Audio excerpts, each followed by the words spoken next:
there's been a lot about the environment this week in the news. A lot.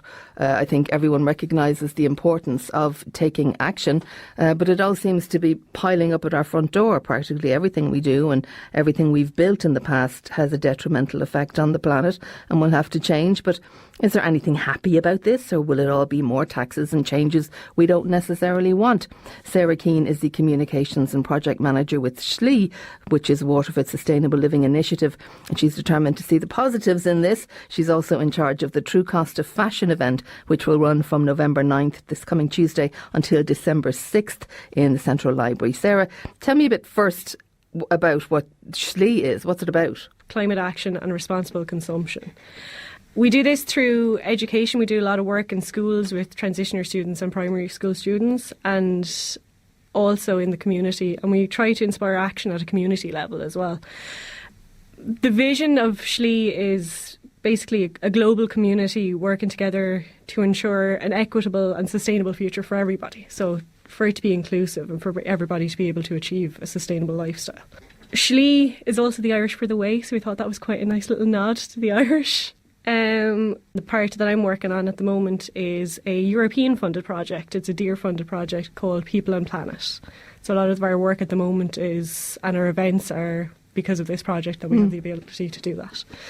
So the True Cost of Fashion is the installation that's in Central Library from the 9th of November. From the 9th, so that's next Tuesday. Yeah. To the 6th of December, yeah. So kind of the idea behind that, it's a collaboration between us and we have a Youth Advisory Climate Council, which is 12 members who are really into it, who range from, it's for 16 to 35-year-olds. And if anybody wants to get involved in that, please do get in contact with me. I'm always looking for new members. But they're really involved. And we were talking about sustainable lifestyles and how we can maybe raise a little bit of awareness for people and help them change a little bit. And then fashion came up as a huge part of this kind of lifestyle and how we live. So it really focuses on information on the fabrics of the clothes that we wear, because it might not be something that we think about. And how you do learn something new every day. Now, maybe everyone listening to this knows about this. I didn't. I did not know that viscose came from wood. Yeah. Which sounds great. It sounds like a brilliant thing. It's made from wood pulp. Fantastic. But actually, because of the amount of processes it goes through, it makes it semi-synthetic. So it's insane the amount of trees that are needed for it. And then, like, when you're making viscose, 70% of the tree that's been cut down and chopped into wood pulp doesn't get used to make it. So out of one tree... So the trees are specifically cut down to make the viscose. The wood pulp isn't a byproduct of something that we're... No, they're cut down, and it contributes a huge amount to deforestation, actually, and illegal deforestation in really old forests and rainforests, which is a huge problem, obviously. But you hear viscose and you hear wood pulp and you think, brilliant, that's really good. That's great, because it can be, like, if you sustainably manage forests, brilliant. But actually, it's really not, because of the amount of processes it goes through and the amount of chemicals that are applied to it makes it this semi-synthetic material that takes ages and ages and ages to break down and actually is really bad for the environment. And the polyester uses oil. Yeah, huge amounts of oil. So it's barrels and barrels of oil are used. 70 million barrels a year of oil are used to make polyester, and most of our clothes are polyester. Like, a lot of them, viscose and polyester are the high, like, one of or two of the most used fabrics, because they can make them cheaply and have huge make a lot of money basically off of them. But so what's the answer then? What would you like us to do? What is the answer? That's a great question. The answer really is to be a little bit more mindful of your clothes and try. Ideally, we should be moving towards buying second-hand clothes, buying pre-loved clothes, buying your vintage clothes. And it's becoming a lot more popular, especially with the younger generation, using places like Depop or Thriftify to get second-hand clothes or vintage clothes. And it's great that that's in fashion now, is to kind of have this vintage style, which is great because we can move towards actually, oh, that's a great top. Next month, like, let's swap our tops, because why not? Like, I'm fed up with this one, so now I'll have your one. So ideally, like, second hands, trying not to buy new, being a little bit more conscious about the clothes that you're buying if you have to buy new, where are you getting it from? What is it? Like, can you make better choices? Can you get it somewhere else? But there'll be people who'd say now that there's a lot of young people banging on about, save the planet and it's our future. They're the very people who are queuing up in the places like Pennies and Dunn's to buy all the cheap stuff in the first place, while they give out about things on their mobile phones, which also causes damage to the planet. True. Now, but you can't say, surely, to somebody who's very young, well, no, you need to go and get something that's sustainable and probably worth 200 or 300, cost you 200 or 300 quid. For that coat. Do you know what? It doesn't necessarily... Okay, so a couple of things. Yeah, you're right. Okay, you can see a lot of people, especially queuing outside Pennies. Everybody loves Pennies. We're huge for it here in Ireland. It's a bit of a problem. We have... And they are, to be fair, they're doing that. They have a new sustainable range and they're starting to make steps towards it. Steps towards it is always better than nothing. Yeah, I'll give you that. That is definitely a way. A misconception, I think, is that it's going to cost you a load of money to buy more sustainably. I suppose you have to look at the life of the piece of clothing that you're buying. It might cost you a little bit more to get, say, an organic top or an organic cotton top. It's not going to be a huge amount more, but it makes a huge difference on the environment. You need to look at the life of the garment and how much it costs you. Because of doing this installation, I went into a charity shop. I found a full tuxedo that they were selling for... was it less than 20 quid, and it was a good make. I found a pair of leather shoes for 18 quid, and when we looked it up online, they were selling for 380 or something like that. If everyone is keeping their clothes for longer, then the charity shop has to be, by definition, a very short-term fix, because if we're all keeping our clothes for longer, we're not giving them to the charity shop. Like, there won't be the amount of stuff to get generated around. So is there going to have another answer apart from charity shop and second hand? And swapping clothes is good, though. Swapping clothes is good. I think that's an interesting question. I can see where you're coming from. I mean, I think like if we all it's stop hard buying to stuff, there'll be nothing in the charity shops eventually, or very little, not enough so that we can all go to the charity shop and shop. I think I see where you're coming from, and I understand the question. I think it's interesting to think about it like that, but I think that you need to think about how many clothes actually are currently in the world. Like, if production of clothes stopped, we'd still be able to donate clothes and get them for many, many years, because a lot of the stuff that we donate actually gets shipped to the global south, where they are inundated with our clothes, so much so that some of them are being burnt because they can't do anything else with them. Sorry, excuse my ignorance. What's the global south? The global south, so poorer countries. So we'd be global north. All right. And so third world countries, but global south. Okay. So much, so a lot of our stuff that, if you bring it to the donation bin, you're thinking you're doing great stuff. Charity shops are inundated with clothes as well. Sometimes they can't manage it all and they have to ship it off. And then where it's shipped. But that's because people are giving crap to charity shops. Like, charity shops aren't in the business. I've heard of, because I've spoken to charity shop people who run charity shops before, and I don't know whether people get the bags mixed up and they put the good stuff out for the bin and they send the other bag of stuff to the charity shop. But a lot of charity shops get given absolute crap that they then have to dispose of, and that's part of the problem as well. You can't just offload to the charity shop and let your conscience clear then, and I buy the odd thing off the charity shop and that's my conscience clear. No, it has to be a full kind of change of stuff, and that does happen, and it is a problem, unfortunately.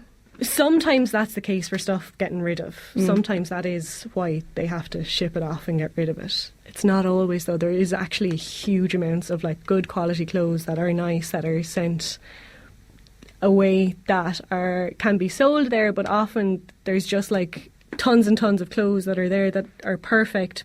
They can't do anything with them because there's too many. There's a lot more clothes out there than you think, so I don't think that's going to really be a problem. We all have clothes that we kind of get bored of, and you want to wear something new. That is how we are. That's okay. I think when I say wear your clothes for a bit longer, it's there's a lot of statistics out there of people having lots of clothes in their wardrobe that they never wear. And they just don't fit anymore. And some clothes that they don't fit you anymore and they're in your wardrobe and you don't wear them. Or some things, because you bought them so cheaply, or it was an impulse buy because, why not? They're worn only a few times and then they get donated. So That's where I'm coming from with the wearing it a little bit longer. It's just kind of being a little bit more mindful of what you're wearing and wearing it for slightly longer. At the same time, like, I have a top. I love it. I wear it all the time. Eventually, I get a little bit bored of it. At that point, I might decide to have a clothes swap with my friends. Or I'll donate it to a charity shop and pick up a different top. I think they'll always be there. I think the idea of swapping clothes is great. I think the idea of fixing them is even better. Yeah, but we don't fix anything anymore. Not anymore. And listen, this is going back to how we used to live. We used to repair our clothes. We used to, if we had a pair of socks, got a hole in them, you could darn them. Okay, I can't darn a pair of socks, so that becomes my cloth now. It becomes my cleaning cloth. You know, that's how we used to do things. Like, once you couldn't wear it anymore, you couldn't fix it anymore, it became a cloth to clean the place with. So we just need to move a little bit away from buying new all the time, I think. Another point that I think it's important to make, and I know that you feel very strongly about this as well, is that all this week, all we've heard about is climate, what we have to do, all the measures we have to take, what we're going to have to do going down the road if we want to save ourselves. And it all seems to be like, you're going to have to pay more for this, you're going to have to walk everywhere, you're going to have to get the bus, even for people who don't want to get the bus, thanks very much. People who live in the country, in the middle of the countryside. Like me. No cognizance taken of their needs whatsoever, from what I can see. But it all seems to be, they're saying there's a bit of carrot. But there's no, it's not enjoyable what they're asking us to do. And you think that can change? I think it should change. I think it has to change. I don't think anybody's going to do anything if it's going to be a real hardship on their life. Come on, we don't want to do that. I don't want to do that if it's going to be a real hardship. One thing I learned about doing this job and about getting interested in this stuff, and I've been doing it for a long time, it can be joyful. It can be really fun. The things that you do, like if you decide to repair your clothes, okay, I can't sew. You either find someone who lives near you that can sew, or you find someone who's a seamstress who lives near you. You get to know your community. By organising clothes swaps, you get to know people who live around you. By doing all of these little things. You barter? Barter, yeah. Swap or barter, like, mells. Mells are an Irish thing, you know. People get together and I'll give you a hand to clear out your house if you come over and do my garden with me. Or swaps on plants that are good for pollinators. Or, you know, it's fun. You get to know people. Do you have this connection that I think we've all been missing, obviously, in the last year, COVID. You know, it's been really tough on a lot of people. I think it can be a real benefit, both health-wise for the climate, but for ourselves, for our communities, to get to know each other. It can be a really joyful journey, and you can save money. If you can barter, if you can swap, if you can shop in a charity shop, if you can fix your clothes, you're saving all that money. Because that seems to be a flaw in how the message is coming out, because massive. It all seems to be like this is going to be hell for you. It's going to be hell for you. You know, it's going to cost you have to get into this debt much. that you don't have at the minute, retrofit your house for X amount. We'll give you a bit towards it, but not enough. It seems to be too much doom and gloom. Their messaging is all wrong. It should be joyful. It can be joyful. I know loads of people who've moved. The whole sustainable journey has been incredibly joyful. They've gotten to know people in their communities that they never knew before. They got to know their beekeeper. I didn't know I had a beekeeper up the road. Now I keep bees. It's brilliant. Obviously, the true cost of fashion in the library, it has made me learn a lot about the clothing. And now I look at my clothes, I value them more. I think about what that's about. And I keep them more and I look after them. I wash them at lower temperatures. I wash them less often, which makes huge differences. And also, because you're washing them less often and at lower temperatures and probably not tumble drying, if you can line dry them, even better. They'll last longer again because they won't get holes in them. Is there any joy in the true cost of fashion in Central Library, or is it all the bad things that fashion brings us? No, I try to put in a few positives about certain fabrics. Like, it's more factual as opposed to trying to be doom and gloom about it. I try to word it in such a way that it was more, here are the facts. Here's what it does cost. It's not great. We can do better. And in some of them there are positives, like cotton ones. Buy organic, and it makes a huge difference to both the workers and to the environment, because a lot of people who work in cotton, not organic but normal cotton, that's forced labour. There's a lot of forced labour involved in cotton. So once you start buying organic, that means the workers' rights are better. So, do you know, that's a positive. And I try to keep it back to start slow, start with one thing, get the joy out of that, feel the positive out of that, and then from there grow. It's very difficult to do everything all at once. You can't. It's so hard. But once you start, the ball rolls and you can start looking at it a little bit better and start getting a little bit better and be a climate hero just by making little changes. Sarah, lovely to talk to you. Thanks a million for coming in. You too. Thank you so much. The True Cost of Fashion runs from November 9th until December 6th in the Central Library, if you want to check that out.